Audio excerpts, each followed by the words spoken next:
और कहीं जाके हमें मालूम पड़ा है कि सारी की सारी दुर्घटना के पीछे हाथ दोज़ख से आए हुए उन डीमंस का है, जो कि ये सारे के सारे टेररिस्ट अटैक कर रहे हैं। पर इसकी बातों का काफी ज्यादा मजाक उड़ने लगता है और सोशल मीडिया में इस पर मीम्स बनने लगती है ना दोस्तों। चाहे भले इस पर बाहर से मजाक उड़ रहा होता है, लेकिन व्हाइट हाउस के अंदर कुछ अलग ही कहानी होती है। हाँ दोस्तों, व्हाइट हाउस के अंदर हम बिग डॉग्स के बीच में वो डर सा महसूस कर पाते हैं। हम देख पाते हैं व्हाइट हाउस के अंदर रिसर्चर्स का ये कहना होता है कि वहाँ की डीएनए सैंपल से तो यही मालूम पड़ रहा है कि वहाँ पे जो कोई भी आया था वो इंसानियत से ज्यादा बढ़ के था। उनका जीन इंसानों के होमोस्पेशियन के रिश्तेदार होने के बावजूद भी उनसे अलग जन्म लेके बैठे हुए हैं। इसके बाद काफी ऑफिशियल सीसीटीवी से भी इन्हें काफी बार डीमंस को इंसानों के बीच में देखा गया होता है और उन्हें रिकॉर्ड भी किया गया होता है। और ये सारी की सारी सीसीटीवी फुटेजेस हाल ही में ही ली गई होती है और हाल ही में ही ये सारी की सारी दुर्घटना भी पेश आ रही है मेरे भाई लोगों। वो बताते हैं चूंकि इंसान हमेशा से किसी दूसरी चीजों की खोज में जारी रहते थे और इसी चक्कर में इंसान गलती से डीमन से जा ही मिला। इंसान चाहे भले ही एलियन से मिलने में से तो नाकाम रहा, लेकिन इस चक्कर में हम लोग डीमन से जा मिले हैं। और इसी रिसर्च के बीच में हमने इंसानी और दोज़ख के बीच में उस ब्रिज का पता लगा दिया जो कि दोनों डिमेंशंस के बीच में एक दीवार की तरह काम कर रही थी। उस दीवार में कोई छेद भी नहीं था। हजारों सालों की क्वांटम फील्ड ने उसे पूरे तरीके से सील करके रखा हुआ था, मगर बार बार और लगातार कुदरती बदलावों की वजह से इस क्वांटम फील्ड में छोटी सी जगह बन जाती है, जिसे हम आम शब्दों में पोर्टल का नाम देते हैं। ये पोर्टल्स डीमंस को एंटर करने की इजाजत तो देती है, लेकिन साथ ही साथ उन्हें रोकने का काम अभी भी कर रही है, जिसके कारण एक वक्त में सिर्फ कुछ ही डीमंस इंसानी दुनिया में आ सकते हैं। ये डॉक्टर डॉट रैन कॉम के लिए काम करता होता है, जिसने काफी रिसर्च की होती है, जिस फाउंडेशन को वाइस प्रेसिडेंट अपनी फंडिंग से चलाते हैं। इसी बीच में यहाँ पे एक और अनजान शख्स एंटर करते हुए कहता है कि उस बिल्डिंग की सीसीटीवी फुटेज हमारे हाथ लग चुकी है और ये लोग जब उसे प्ले करते हैं तो उनकी जैसे कि रूह ही कांप उठती है।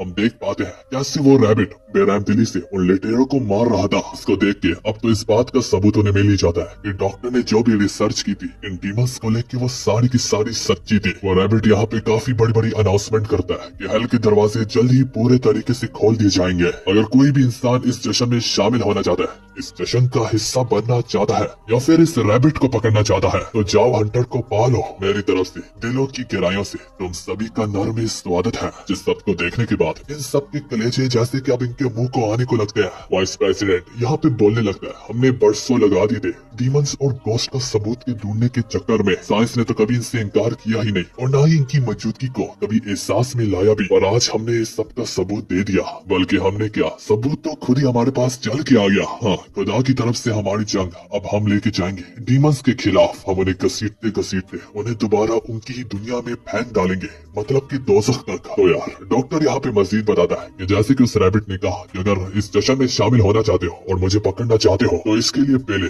तुम्हें उस हंटर को ढूंढना होगा। यहाँ पे हंटर से मुराद डीमन हंटर की होती है मेरे भाई लोगों। तो यार यहाँ पे वाइस प्रेसिडेंट अपने ऑर्डर्स को जारी करता है कि सारे के सारे डीमन हंटर्स को पकड़ के मेरे पास ले आओ। और दोस्तों, सारे के सारे डीमन हंटर में से जो सबसे होनहार है वो कोई और नहीं बल्कि हमारा मेन कैरेक्टर दांते है। हम देख पाते हैं कैसी सारी की सारी फोर्सेस एक एक करके सारे के सारे डीमन हंटर्स को पकड़ने लगती है। अब कहानी हमारे मेन कैरेक्टर दांते पे जाती है, जो कि एक रेस्टोरेंट में अपने ऑर्डर को रिसीव करने ही आता है कि तभी उसमें अचानक से एक अनजान डीमन का हमला होता है। उस आग के अंदर से निकल के आता है कोई और नहीं बल्कि उसका ट्विन भाई। उसको देख के वो काफी ज्यादा हैरान हो जाता है कि तुम तो मारे गए थे। वो ये जैसे तैसे बोल रहा होता है, उसे अपने बचपन की याद सिताने लगती है और वो डर भी उससे याद आने लगता है। ना दोस्तों, आखिर दांते के कौन सा डर है वो तो हम आगे चल के ही जानेंगे। और हमें मालूम पड़ता है उसका भाई नहीं असल में एक डीमन होता है। हाँ दोस्तों, वही डीमन बेबी, जो कि ये डीमन किसी का भी रूप ले सकता होता है। दांते जैसे तैसे उस डीमन के खिलाफ शूट करता ही है। वो डीमन वेंट का सहारा लेते हुए तहखाने में चला जाता है, तो हमारा दांते भी फ्लोर को शूट करते हुए फौरन से तहखाने के अंदर एंट्री मारता है।